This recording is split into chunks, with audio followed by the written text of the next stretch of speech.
Live from downtown Detroit, home of WDIV and Click on Detroit, Local 4 News at noon starts now.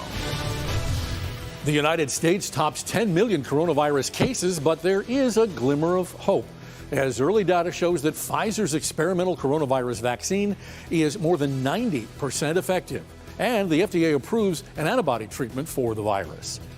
And in perhaps the most consequential case of its term, the Supreme Court is meeting to discuss whether to invalidate the entire Affordable Care Act. What we know next. But first, the Ford Motor Company announces key investments in their plants to build electric vehicles. That tops our news here at noon. As part of Ford's $11 billion effort to transition to electric vehicles, Metro Detroit will benefit greatly with jobs and investment. Today, Ford announced it's putting millions into 2 local plants. The United Auto Workers Union is also celebrating the move. Here's a closer look. Here in Metro Detroit, there's going to be a lot more activity. The Ford Rouge plant, $700 million to add on to the factory to build the electric F-150 coming in 2022. 200 new jobs will go into the plant. Ford intends to spend $150 million at the Van Dyke transmission plant, too, to build e-transmissions and e-transaxles, keeping 225 jobs there. And finally, Ford will plow $100 million into the Kansas City facility with 200 new jobs there. It's going to build the electric transit van. Auto Trader analyst Michelle Krebs believes the E-150 announcement is most significant. They are upping the production of the F-150 EV based on a lot of good response they got from it. A lot of this production is pulling ahead Ford's e-vehicle plan with a focus on the commercial market, basically because usage there can be more controlled and become a test lab for wider distribution later. Krebs believes this is a good decision. When you put them into commercial fleets, they have a much more predictable route schedule. So you can place charging stations where it's most convenient. It's more predictable than just us average consumers running around. The United Auto Workers weighed in this morning with a statement, happy to see new jobs coming. Quote, we're pleased that Ford has continued its commitment to UAW members to lead the country in domestic car production and jobs. Today's announcement realigns commitments made during contract negotiations in 2019, end quote. Now, the UAW is not the only one celebrating this move. Governor Gretchen Whitmer just issued a statement, and it reads in part, this announcement's good news for our families, our hardworking UAW members, and our economy as a whole. Ford's latest investment will create hundreds of new, good-paying jobs for Michigan workers. And new at noon, Detroit's Brush Park neighborhood continues to be revitalized with groundbreaking this morning for the Brush 8 townhomes. The nearly $5 million project is going to feature 8 condominium townhomes to be built on what for years had been a vacant lot. Detroit's Mayor Mike Duggan says the development is just one more piece of the work to bring new life to an old neighborhood that had been in decline. Brush Park at bottom, we said we want to build in a way that people of all incomes, condos, rentals, everything is here. And this is another step in that direction, is to take this long abandoned property and have 8 beautiful condos here. Now, developers pointed out that even before ground was broken, 3 of the 8 townhomes had already been sold. And it's a busy day in Washington, D.C. today. The U.S. Supreme Court takes up what is likely to be the most important case of its term today, the Affordable Care Act. This as Pfizer continues testing on a vaccine that they say is 90% effective against COVID-19. Meantime, the Biden transition team has formed a group to execute a coronavirus plan. Tracy Potts breaks it all down from Washington, D.C.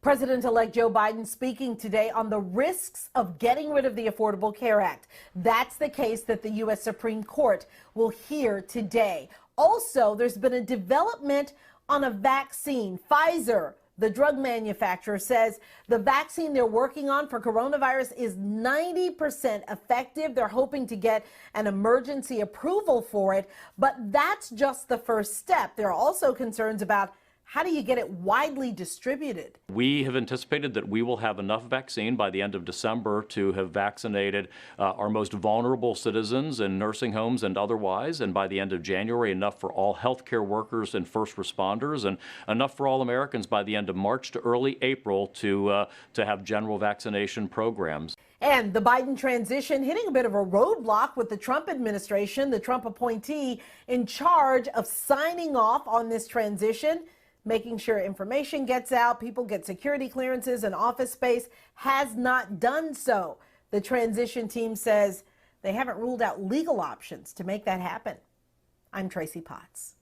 All right, Tracy, thank you very much. Let's now take a closer look at where things stand in the coronavirus pandemic.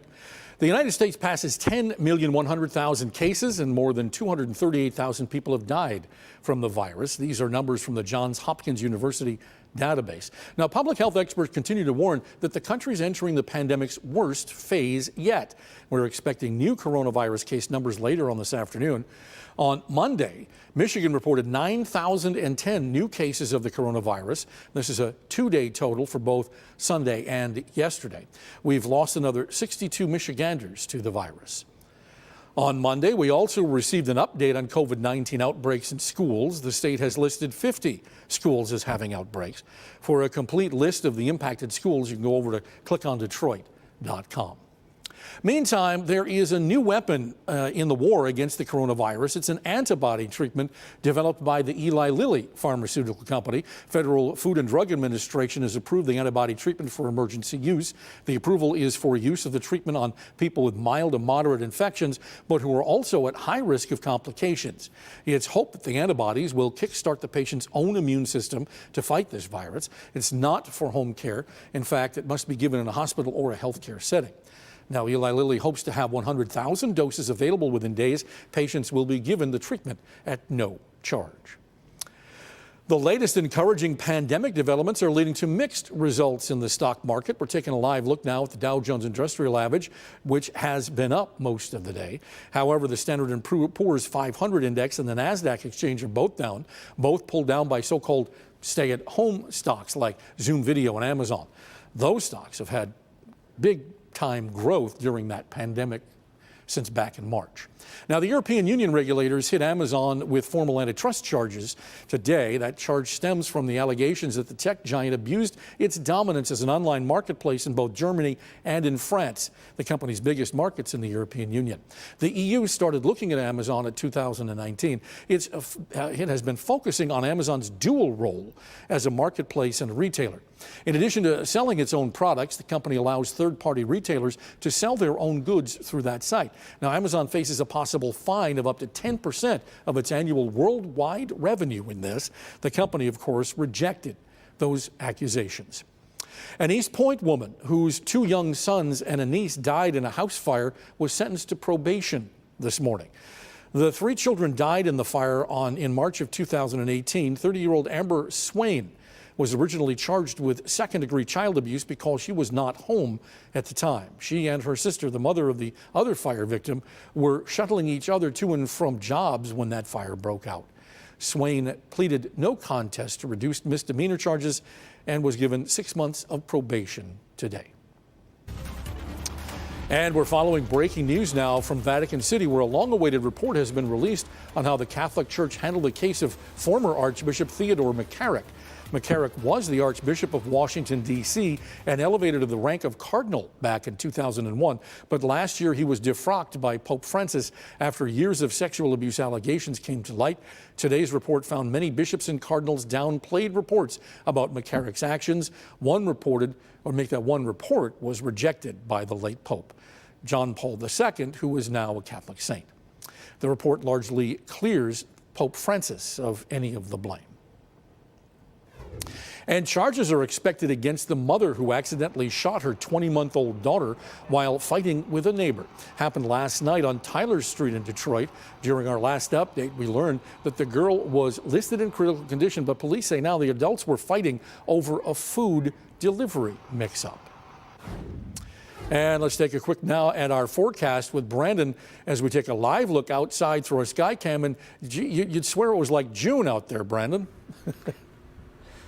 You stole my line, Rod. It's exactly what I was thinking. Early June, and our 4th straight record high temperature in a row. Never happened before in the month of November here in Detroit. That is an unusual stretch, and it's the end of our warm stretch.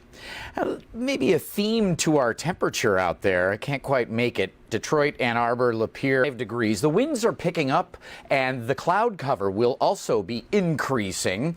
Temps in the middle upper 70s, and whoever can hold out with more sunshine later in the day has the best shot at maybe 80 degrees, but 10 to 20 mile an hour winds out of the south, and you can see more and more cloud cover sneaking up from the south.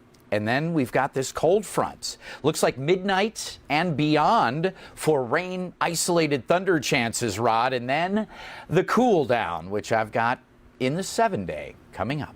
All right, about 12 more hours you can wear the shorts.